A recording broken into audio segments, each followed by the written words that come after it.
दोस्तों आप सभी को पता होगा कि भक्ति काल को दो भागों में विभक्त किया गया, एक निर्गुण काव्य धारा और दूसरा सगुण काव्य धारा। वहीं फिर निर्गुण काव्य धारा को भी दो उप काव्य धाराओं में विभक्त किया गया, एक संत काव्य धारा या फिर उसको हम ज्ञान मार्गी काव्य धारा भी कहते हैं, वही दूसरा प्रेम मार्गी काव्य धारा या फिर सूफी काव्य धारा। तो इस तरह से फिर सगुण को भी दो भागों में विभक्त किया गया, राम भक्ति काव्य धारा और कृष्ण भक्ति काव्य धारा। ठीक है, तो आज के इस वीडियो में हम लोग संत काव्य धारा के एक बहुत ही प्रमुख कवि दादू दयाल की काव्यगत विशेषताओं पर चर्चा करेंगे।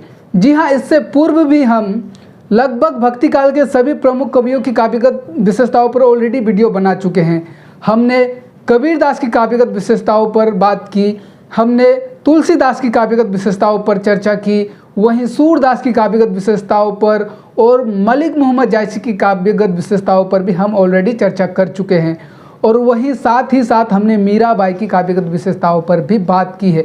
अगर आपको इन पांचों कवि की काव्यगत विशेषताओं की खोज है तो मैं डिस्क्रिप्शन पर लिंक दे दूंगा, आप वहां जाकर देख सकते हैं। तो आज के इस वीडियो में हम लोग दादू दयाल की काव्यगत विशेषताओं पर चर्चा करेंगे तथा उनके जीवन परिचय को समझने का प्रयास करेंगे, वो भी बिल्कुल उदाहरण सहित। तो चलिए दोस्तों, आज के विषय को शुरू करते हैं। विषय को शुरू करने से पहले नमस्कार दोस्तों, दिस इज सागर विश्वकर्मा और आप सभी का मेरे way to learning SB channel में बहुत बहुत स्वागत है। तो सबसे पहले हम प्रस्तावना लिखेंगे। प्रस्तावना में आप लिखिए कि संत दादू दयाल भक्ति काल के निर्गुण काव्य धारा के भी संत काव्य धारा के प्रमुख कवियों में से एक है।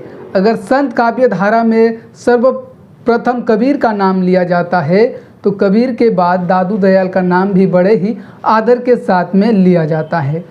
दादू के जन्म को लेकर प्राय विद्वानों में मतभेद रहा है, परंतु आचार्य रामचंद्र शुक्ल, डॉक्टर भरतवाल या फिर परशुराम चतुर्वेदी के आधार पर इनका जन्म जो है सन 1544 ईस्वी को गुजरात के अहमदाबाद नगर में हुआ था। ठीक है, तो इनके जाति को लेकर भी कई मत देखने को मिलता है।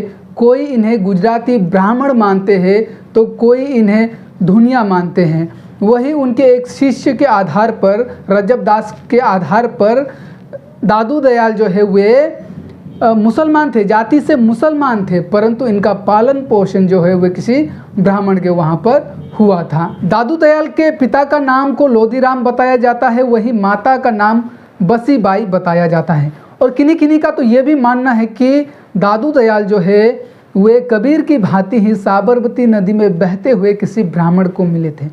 अब वे किसी ब्राह्मण को बहते हुए मिले थे या उनका जन्म किसी मुसलमान परिवार में हुआ था, तो ये मतभेद का विषय है और ये हमें भी ज्ञात नहीं कि उनका एग्जैक्ट जन्म कैसे हुआ था। दोस्तों, कबीर के विषय में भी कहा जाता है कि कबीरदास जो है वे कमल के फूल में प्रकट हुए थे। हो सकता है कि वे कमल के फूल में प्रकट हुए हो, लेकिन क्या कलयुग में ये पॉसिबल है? कलयुग में ऐसा होना पॉसिबल है? इसका तो हमें ज्ञात नहीं। हो सकता है ये सत्य हो, लेकिन ऐसा भी तो हो सकता है कि ये लोगों की मनगढ़ंत कथाएं हो। खैर, उनका जन्म कैसे हुआ है ये हम लोगों का विषय नहीं है। आज हम दादू दयाल की काव्यगत विशेषताओं पर चर्चा करेंगे, तो हम इस विषय पर केंद्रित होकर बात करते हैं। दादू दयाल जी जो है वे बहुत ही भ्रमण किस्म के थे। ठीक है, तो उनको भ्रमण करना बहुत ही अच्छा लगता था, तो उन्होंने भारत के लगभग चारों दिशाओं में भ्रमण किया था। ठीक है, पूरब से पश्चिम तक, उत्तर से दक्षिण तक उन्होंने लगभग चारों दिशाओं में भ्रमण किया था और अंततः लगभग 1573 ईस्वी के आसपास ये सांवर आए और वहीं पर निवास करने लगे तथा वहीं सांवर में उन्होंने सत्संगति का ज्ञान लोगों को देने लगे, लोगों को उपदेशात्मक ज्ञान बांटने लगे, जो आगे चलकर ब्रह्म संप्रदाय से प्रचलित हुआ, जिसको आज हम लोग दादू पंथ के नाम से पढ़ते हैं। दोस्तों, आपके परीक्षाओं में दादू पंथ से भी बहुत सारे प्रश्न बनते हैं। ठीक है, तो दादू पंथ के विषय में आपसे प्रश्न पूछे जाते हैं या फिर उस संप्रदाय के उप संप्रदाय के विषय में आपसे प्रश्न पूछते हैं। दोस्तों, इस विषय पे हम लोग किसी अन्य वीडियो पर चर्चा करेंगे। दादू पंथ और उनके उप संप्रदाय के विषय में हम लोग किसी अन्य वीडियो पर चर्चा करेंगे। आज हम लोग उनकी काव्यगत विशेषताओं पर चर्चा करेंगे। ठीक है, तो दादू दयाल के एक शिष्य हुआ करते थे राघव दास, उन्होंने एक कृत लिखा था भक्तमाल, जिस पे उन्होंने दादू दयाल के 52 शिष्यों की चर्चा की थी। 52 मतलब 52 शिष्य की चर्चा की थी, जिसमें सबसे प्रमुख थे रजब दास और सुंदर दास। कहा जाता है कि इनके 2 पुत्र और 2 पुत्रियां थी। पुत्र का नाम गरीब दास तथा मिस्कन दास बताया जाता है, वहीं पुत्रियों का नाम नानी बाई और माता बाई बताया जाता है। और ऐसा कहा जाता है कि अपनी पत्नी के मृत्यु पश्चात इन्होंने संन्यास धारण कर लिया और इनके नाम से दादू पंथ संप्रदाय चल पड़ी। परंतु लगभग सन 1603 ईस्वी को इन्होंने अपना देह त्याग कर लिया, मतलब अपने मर्जी से ही अपने देह का त्याग कर लिया। और तत्पश्चात इनके मृत्यु पश्चात लगभग 100 वर्षों तक यह संप्रदाय चला, परंतु इनके प्रमुख शिष्य के मृत्यु पश्चात धीरे धीरे यह संप्रदाय समाप्त होते गए और कई उप संप्रदायों में बढ़ती चली गई। दादू के गुरु के विषय में बात करें तो कोई ठोस सबूत नहीं है, प्रमाणिक नहीं है कि उनके गुरु कौन थे, लेकिन उनके गुरु के विषय में एक बुड़न नामक अज्ञात गुरु का जिक्र हुआ है और वहीं कहीं कहीं कबीर दास को इनके गुरु बताते हैं। ठीक है, तो ये कोई प्रमाणिक नहीं है, परंतु जब भी इनके गुरु का जिक्र होता है तो वो बुड़न या फिर कबीर का जिक्र होता है। दादू दयाल गौतम बुद्ध भगवान की भांति ही उन्होंने पूरे भारत देश में उन्होंने भ्रमण किया और लोगों को उपदेश दिया। ऐसा भी कहा जाता है कि वे तत्कालीन सम्राट मुगल सम्राट अकबर से भी फतेहपुर सीकरी में मिले थे। उनकी रचनाओं की बात करें तो पद, साखी, हृदयवाणी और अंगूक, तो ये सब उनकी रचनाएं हैं। ठीक है, अब आगे हम उनकी काव्यगत विशेषताओं को एक एक कर बिल्कुल विस्तार के साथ में और वो भी उदाहरण सहित देखेंगे। तो चलिए अब उनके काव्यगत विशेषताओं को समझने का प्रयास करते हैं। क्योंकि दादू दयाल भक्ति काल के प्रमुख कवियों में से एक थे, तो जाहिर सी बात है कि उनकी सर्वप्रथम काव्यगत विशेषताएं क्या होगी? जी हाँ, भक्ति भावना। दरअसल दादू दयाल ने आजीवन पूरे निष्ठा के साथ में प्रभु की साधना की, प्रभु की भक्ति की। उनकी भक्ति भावना की बात करें तो उनकी भक्ति में प्रेम भाव की भक्ति देखी जाती थी, दैन्य भाव की भक्ति, दास्य भाव की भक्ति, वहीं अनन्य भाव की भक्ति देखी जा सकती है। वे भक्ति के मार्ग में आडंबरों तथा कर्म कांडों का विरोध करते थे। वे आडंबर तथा कर्म कांडों से रहित भक्ति करते थे। वे पूरे निष्ठा के साथ में ईश्वर की भक्ति करते थे और उनका मानना था कि ईश्वर जो है वो निराकार है, सर्वव्यापक है, ईश्वर जो है वो कण कण में समाहित है। तो इस बात पर अगर आपको उदाहरण लिखना होगा तो आप लिख सकते हैं, पहली श्रवण, दूसरी रसन, तीसरी हृदय गाई, चतुर्दशी चेतन भया, तब रोम रोम लियो लाई। तो यहाँ पर दादू दयाल कह रहे हैं कि प्रभु की साधना करने की 4 स्थिति होती है। सबसे पहला तो हमें उनका नाम को, उनके गुणगान को हमें सुनना चाहिए। दूसरा कि उनका स्मरण करना चाहिए। तीसरा हृदय से उनका स्मरण करना चाहिए। और चौथा एकदम निरंतर पूरे रोम रोम से राम का नाम का जाप करना चाहिए, वो भी बिल्कुल निरंतर। तो ऐसा करने से क्या होगा? परम ब्रह्म और हम लोग का ये जो जीव है इसमें संबंध स्थापित हो जाती है। उनकी अगली काव्यगत विशेषताएं हैं गुरु की महानता। दादू दयाल के काव्य में, उनके दोहों में गुरु की महिमा का गान बहुत ही अधिक मात्रा में हुआ है, परंतु उनके गुरु कौन थे इसका प्रमाणिक सबूत नहीं है। लेकिन कुछ लोगों का मानना है कि जब वे मात्र 11 वर्ष के थे तो भगवान बुद्ध ने उन्हें दर्शन दिया था। वही किन्हीं का मानना है कि कबीर दास इनके गुरु है, क्योंकि इनके बहुत सारे पंक्तियों में कबीर दास का जिक्र हुआ है। वही कोई उस अज्ञात संत बुड़न, जिनका नाम क्या था? बुड़न, उनको इनका गुरु बताते हैं। खैर, इनके गुरु जो भी हो, परंतु इन्होंने सत्संगति का, गुरु की महानता का जिक्र सबसे अधिक किया है, इसलिए ये उनकी काव्यगत विशेषताओं में से एक है। तो इस बिंदु पर अगर आपको उदाहरण लिखना होगा तो आप लिख सकते हैं, सतगुरु संगति नीपजे, साहिब सींचन हार, प्राण वृक्ष पीवे सदा, दादू फले अपार। ठीक है, तो वही उन्होंने जहाँ सत्संगति के महत्व को बताया है, ठीक है, सत्संगति के महत्व को जब उन्होंने बताया है, वही उन्होंने आडंबर और पाखंडी पंडितों का खंडन भी किया है। कहने का तात्पर्य कि जो दिखावा करने वाले पंडित होते हैं ना, आडंबर, ठीक है, जो दिखावा करते हैं, वहीं पाखंडी जो है तो उनका विरोध भी किया है उन्होंने। तो इस खंडन वाले बिंदु पर भी आप उदाहरण लिख सकते हैं कि झूठे अंधे गुरु घड़े, भ्रम दिखावे आई, दादू सच्चा गुरु मिले, जीव ब्रह्म है जाई। तो यहाँ कवि कह रहे हैं, दादू कह रहे हैं कि इस संसार में मिथ्या बोलने वाले अज्ञानी पंडिते, ठीक है, बहुत सारे हैं जो साधक को मूर्ख बना रहे हैं, परंतु अगर आपको सच्चा गुरु मिल जाए तो आपका ये जीवन ब्रह्म रूप के समान हो जाता है। दादू दयाल की अगली काव्यगत विशेषताएं है उपदेशात्मकता। जी हाँ, भगवान गौतम बुद्ध की भांति ही दादू दयाल भी लोगों को उपदेश दिया करते थे। अपने वाणियों के द्वारा वे जीवन के सत्य का लोगों को उपदेश देते थे, धर्म का उपदेश देते थे, एकता का उपदेश देते थे, प्रेम भाव का उपदेश देते थे। तो इस तरह से उन्होंने लगभग भारत के चारों दिशाओं में भ्रमण कर लोगों को उपदेश दिया। कहा जाता है कि उनके उपदेश से, ठीक है, वो जो उपदेश दिया करते थे उससे तत्कालीन मुगल सम्राट अकबर बड़े ही प्रभावित हुए थे और फतेहपुर सीकरी में उन्होंने भी दादू दयाल से उपदेश ग्रहण किया था, उनके प्रवचनों को सुना था और वो उनसे इतने प्रभावित हुए थे कि उन्होंने गो हत्या पर भी बंदी लगा दी। दरअसल दादू दयाल के जुबान से निकली, मुंह से निकली हर एक पंक्तियों में हर एक दोहा जो है वो उपदेशात्मक से भरी होती थी। तो इस बिंदु पर अगर आपको उदाहरण लिखना होगा तो आप लिख सकते हैं, दादू सब जग निधना, धनवंता ना कोय, सो धनवंता जानिए, जाके राम पधारत होए। तो यहाँ दादू दयाल कह रहे हैं कि हम लोग का ये संसार जो है, सभी संसार में सभी निर्धन है, सच्चे अर्थों में वही धनी है, ठीक है, वही धनी है जो राम नाम का स्मरण करते हैं। दरअसल दादू दयाल जी जो है वे क्या कहते थे, उनका मानना था कि क्या हम जो है, मनुष्य जो है वो अपने खाने के लिए, अपने जीने के लिए, अपने रहने के लिए बड़े ही चिंतित रहते हैं। हमें इस बात की चिंता सताई जाती है कि अब तो हमने खा लिया, शाम को हम क्या खाएं, हम कहाँ रहे। तो इस तरह से हम लोगों को ये चिंताएं जो है सताई जाती है और इस चिंता के कारण हम लोभ लालच में पड़ते जाते हैं।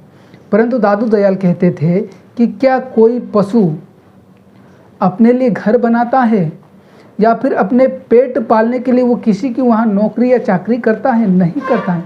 फिर भी तो उसको रहने के लिए भी जगह मिल ही जाता है और अपना पेट भी वो भर ही लेता है। यहाँ कभी मतलब कहने का प्रयास कर रहे हैं कि हम लोग जो जीव है, हम लोग भी एक प्रकार से जीव ही है ना। तो ये सब जीव के मालिक जो कौन है, वे हमारे प्रभु है, राम है, और सब उनके भरोसे छोड़ देना चाहिए। इसका यह मतलब नहीं कि आप आज से ही घर पे बैठने लग जाए कि कुछ ना करें, श्रम ही ना करें। श्रम अवश्य करिए, परंतु मनुष्य की भांति करिए, एक मनुष्य की भांति ही आप श्रम करिए। सो गाइस, उनकी अगली और चौथी काव्यगत विशेषताएं हैं अहंकार विसर्जन पर बल। ठीक है, अहंकार को वो त्यागने की बात करते हैं। तो अहंकार विसर्जन वाले बिंदु को आपने कहाँ देखा था? कबीरदास की काव्यगत विशेषताओं में देखा था। तो कबीरदास की भांति ही दादू दयाल भी अहंकार विसर्जन पर बल देते हैं। वे कहते हैं कि प्रभु साधना में अहंकार जो है वो सबसे बड़ी बाधा होती है। जिस दिन आपके अंदर अहंकार आ गया तो आप प्रभु की साधना नहीं कर पाएंगे। आपके अंतर मन में जो प्रभु वास करते हैं, जिस दिन आपके मन में अहंकार आ गया वहाँ प्रभु वास नहीं करेंगे, ऐसा दादू दयाल का कहना था। तो इस बिंदु पर अगर आपको उदाहरण लिखना होगा तो आप लिख सकते हैं कि जहाँ राम तहाँ मैं नाही, मैं जहाँ तहाँ नहीं राम, दादू महल बारिक है, दुए कू नहीं ठाम। तो इस बिंदु को आप इस उदाहरण में लिख दीजिए। तो इस बिंदु में कहा गया है कि जहाँ मैं होता हूँ, ठीक है, मैं मतलब अहंकार को कह रहे हैं यहाँ पर, वे मैं अहंकार को कह रहे हैं। तो जहाँ अहंकार होता है वहाँ राम नहीं होते, और जहाँ राम होते हैं वहाँ अहंकार नहीं होता। दोनों का एक साथ रहना कभी हो ही नहीं सकता, ये इम्पॉसिबल है। जहाँ अहंकार होगा वहाँ राम हो ही नहीं सकते, प्रभु की साधना, प्रभु की भक्ति हो ही नहीं सकती। और जहाँ प्रभु होते हैं वहाँ अहंकार हो, ऐसा भी हो ही नहीं सकता। उनकी अगली और 5वीं काव्यगत विशेषताएं हैं नाम स्मरण पर बल। दोस्तों, आप लोग यहाँ पर एक चीज़ को गौर कर रहे होंगे, अगर आपने मेरे कबीरदास की काव्यगत विशेषताएं वाले वीडियो को देखा है तो आपको ऐसा प्रतीत हो रहा होगा कि उसमें जो मैंने विशेषताएं बताई और यहाँ जो मैं विशेषताएं बता रहा हूँ, दोनों में सिमिलरिटी आपको देखने को मिल रही होगी। जी हाँ, ये सत्य है। कबीरदास की काव्यगत विशेषताओं को आप जब पढ़ेंगे, उनके काव्य को पढ़ेंगे, उनके दोहा को पढ़ेंगे, और जब आप दादू दयाल के दोहे को पढ़ेंगे तो उसमें आपको बहुत सारे सिमिलरिटी देखने को मिलेगी। कहने का तात्पर्य कि बहुत सारे उनके पंक्तियां जो है आपस में एक दूसरे से मिलते जुलते थे।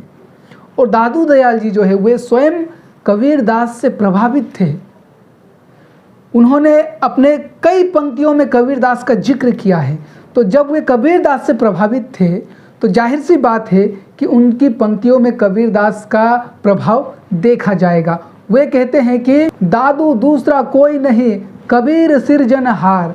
तो वे कबीर के विषय में कहते हैं और उनके बहुत सारे पंक्तियों में कबीरदास का जिक्र हुआ है और वे उनसे प्रभावित थे। तो ये बहुत ही रोचक बात है और आपके लिए ये बहुत आसान भी रहेगा अगर आप दादू दयाल के विषय में पढ़ रहे हैं, संत कबीरदास के विषय में पढ़ रहे हैं। तो यहाँ तो एक चीज़ आपका बड़ा आसान हो गया कि जो काव्यगत विशेषताओं का जो बिंदु आपको याद करना होता है, जैसे भक्ति भावना, नाम स्मरण पर बल, अभी हम नाम स्मरण पर बल पर चर्चा कर रहे हैं, वही अहंकार विसर्जन पर बल। तो इस तरह से बहुत सारे पंक्तियाँ तो सिमिलर है, तो आपको बस याद रखना है इन बिंदु को। जब दोनों ही कवि की काव्यगत विशेषताओं को याद करेंगे तो एक के बिंदु को याद कर लीजिए और अंदर का बात भीतर का बात तो अलग होगा, उदाहरण भी अलग होगा क्योंकि अलग अलग कवि है। तो लेकिन इनके उदाहरण में सिमिलरिटी भी देखी गई। जैसे कबीरदास का एक बहुत ही प्रचलित पंक्तियाँ है कि पोथी पढ़ी पढ़ी जग मुआ, पंडित भया न कोई, एके आखर प्रेम का पढ़े सो पंडित होई। तो इसी तरह से पोथी के विषय में फिर संत दादू दयाल भी कहते हैं, पढ़ी पढ़ी थके पंडिता, किन्हू न पाए पर, कथी कथी थके मुनि जना, दादू नाई अंधार। तो यहाँ हम थोड़ा विषय से भटक गए। मेरा कहने का तात्पर्य कि इनमें सिमिलरिटी है तो आपको याद करने में आसानी रहेगी। और ये सिमिलरिटी तो आपने देखा ही होगा क्योंकि ये भक्ति काल के संत काव्य धारा के कवि है। तो केवल कबीरदास और दादू दयाल ही नहीं अपितु अन्य संत काव्य धारा के कवियों में भी आपको सिमिलरिटी देखने को मिलेगा। उसी तरह से मैं जब आधुनिक काल के कवियों की काव्यगत विशेषताओं को आपको पढ़ाता तो वहाँ पर राष्ट्रीय चेतना, ठीक है, सामाजिक चेतना, इस तरह से बहुत सारे बिंदुएं जो है एक दूसरे से मिले जुले होते हैं। तो बिंदुओं को याद करने के लिए इस ट्रिक से आप याद करिए कि किन किन कवियों में जो है सिमिलरिटी है, तो उस तरह से आप याद कर सकते हैं। तो नाम स्मरण पर बल दादू दयाल भी देते थे कबीर की भांति ही। तो इस बिंदु पर अगर आपको उदाहरण लिखना होगा तो आप लिख सकते हैं, साहिब जी के नाव माँ सब कुछ भरे भंडार, नूर तेज अनंत है दादू सिरजनहार। उनकी अगली और छठी काव्यगत विशेषताएं हैं सांसारिक मोह माया का त्याग।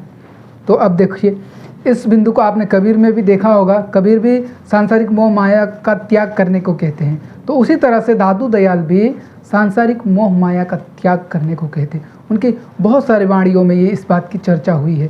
दरअसल दादू दयाल जी कहते थे कि ये हम जो मनुष्य है, वास्तव में मनुष्य ये सांसारिक मोह माया के बंधनों से बंधा हुआ है और जब तक ये इस सांसारिक मोह माया के बंधनों से बंधा है तो इसका परमात्मा से भेंट हो ही नहीं सकता। तो अगर हमें परमात्मा से भेंट करना है, ठीक है, ये हम लोग का जो जीव है, जो शरीर है, इसको अगर परमात्मा से भेंट कराना है तो हमें ये सांसारिक मोह माया से त्याग करना होगा। अब सांसारिक मोह माया में क्या क्या आ जाता है? सांसारिक मोह माया में ये जो हम लोगों के लोभ जो है, ठीक है, हम लोगों का धन संपत्ति का जो लोभ होता है या फिर अपने सगे संबंधियों के लिए जो हमें प्रेम भाव होता है, ये भी एक तरह का बंधन है। ईश्वर भक्ति में, ईश्वर साधना के लिए ये भी एक प्रकार से बंधन है। तो जब तक हम इन बंधनों से मुक्त नहीं होंगे हम ईश्वर की प्राप्ति नहीं कर पाएंगे। तो उदाहरण सहित बहुत ही सुंदर उनकी पंक्तियों को आप लिख सकते हैं कि माखड़ मन पाहड़ भया, माया रस पिए। वहीं फिर आगे कहते हैं कि पाहड़ मन माखन भया, राम रस लिया। तो यहाँ कवि दादू दयाल जी कह रहे हैं कि हम लोगों का ये माखन के समान जो कोमल मन है, ये लोभ में पड़कर, मोह माया में पड़कर, किसी ऊंचे पद की लालसा में पड़कर, प्रतिष्ठा में पड़कर, ये कोमल सा मन जो है हम लोगों का, ये पत्थर की भांति हो गया है। ठीक है, लेकिन वही अगर इसको राम रस का रस मिल गया, नाम प्रभु के स्मरण का रस मिल गया, तो इसका मन पत्थर जैसा जो मन है वो पिघलकर मक्खन सा भी बन जाता है। तो बहुत सुंदर उदाहरण है, आप इसको यहाँ पर लिख दीजिएगा। उनकी अगली और सात्विक काव्यगत विशेषताएं हैं सामाजिक कुरीतियों का खंडन। ये बहुत ही महत्वपूर्ण विशेषता है उनकी।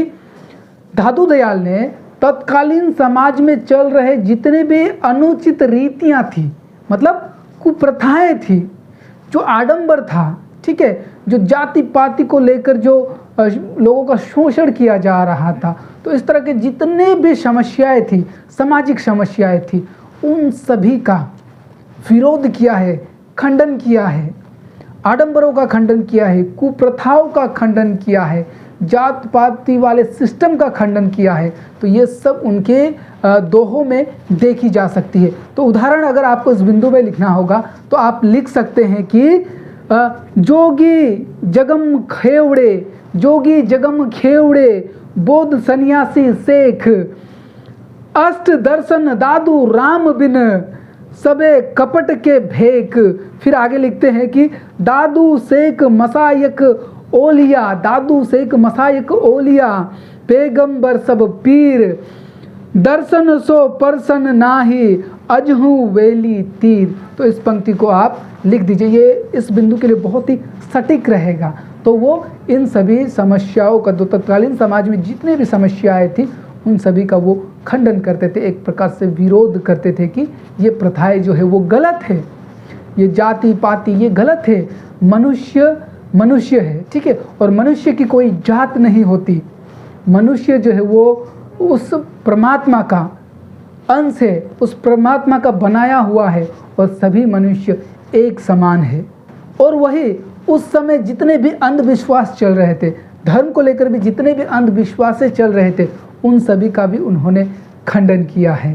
तो ठीक है, इस बिंदु को यहाँ लिख दीजिए। अब अगला देखते हैं। उनकी अगली और 8वीं काव्यगत विशेषताएं हैं समन्वय की भावना।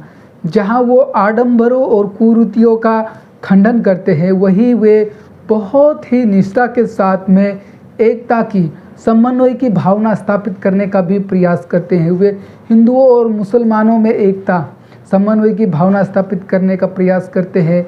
उच्च वर्गीयों और निम्न वर्गीयों के बीच में समन्वय स्थापित करने का प्रयास करते हैं।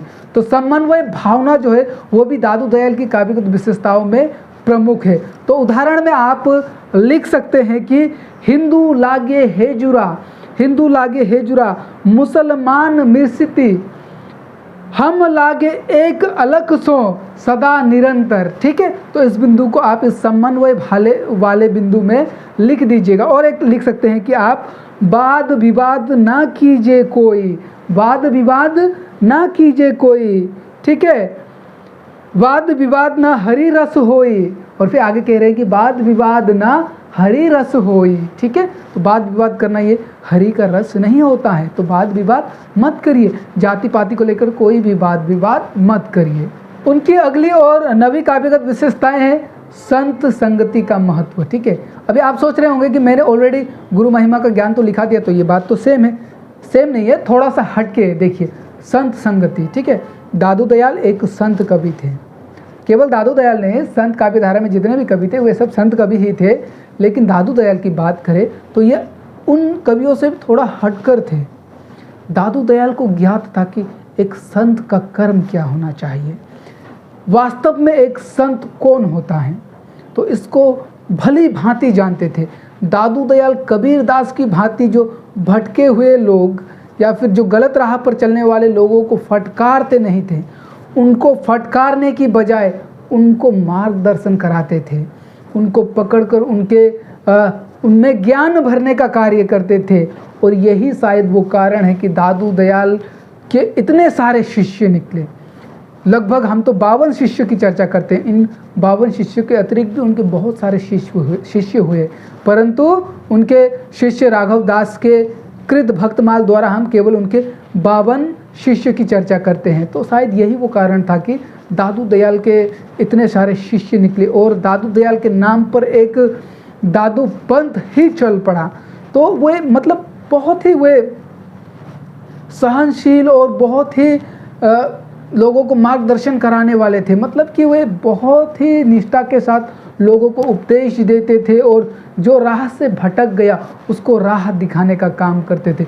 उन्होंने लगभग पूरे देश में भ्रमण कर लोगों को ज्ञान दिया, उपदेश दिया। तो इस बिंदु में अगर आपको उदाहरण लिखना होगा तो बहुत ही सुंदर उदाहरण है। आप लिख सकते हैं कि सद्गुरु चंदन बावना, सद्गुरु चंदन बावना लागे रहे भुवंग। ठीक है, सद्गुरु चंदन बावना लागे रहे भुवंग, दादू बिस छोड़े नाही, दादू बिस छोड़े नाही, कहा करे सत्संग। तो बहुत सुंदर उदाहरण है, आप इसको लिख दीजिए। तो इस तरह से हमने उनके भाव पक्ष पर बात की। उनकी कला पक्ष की बात करें तो दादू जो है वे दोहा और चौपाई में लिखते थे। वे भी कबीर की भांति लिखते नहीं थे, पश्चात उनके शिष्यों ने उनके द्वारा कही गई वाणियों को संग्रहित किया। ठीक है, तो भाषा की बात करें तो गुजराती, राजस्थानी और हिंदी, इन सब में मिश्रित भाषा में वे काव्य कहते थे या फिर काव्य दोहों को बोलते थे। ठीक है, तो भाषा में बहुत सारे और अन्य भाषाओं का मिश्रण भी देखा जा सकता है, क्योंकि अवश्य ही उन्होंने देश का भ्रमण किया, देश के चारों दिशाओं में गए तो वहाँ के शब्दों को भी उठाया ही होगा। तो कला पक्ष में मात्र आप इतना लिख दीजिए तो पर्याप्त हो जाएगा। ठीक है दोस्तों, ये जो मैंने आपको दादू दयाल की काव्यगत विशेषताएं बताई, इस काव्यगत विशेषताओं को अगर आपके परीक्षा में पूछे तो लिख देंगे तो ये फुल स्कोरिंग रहेगा। और एक बात कि मेरे बहुत सारे विद्यार्थी जो है वे कंफ्यूज रहते हैं, जब उनसे काव्य सौष्ठव पूछते हैं तो उनको ये पता नहीं कि काव्यगत विशेषता या काव्यगत सौष्ठव, एक काव्य सौष्ठव एक ही है। जी हाँ, एक ही है।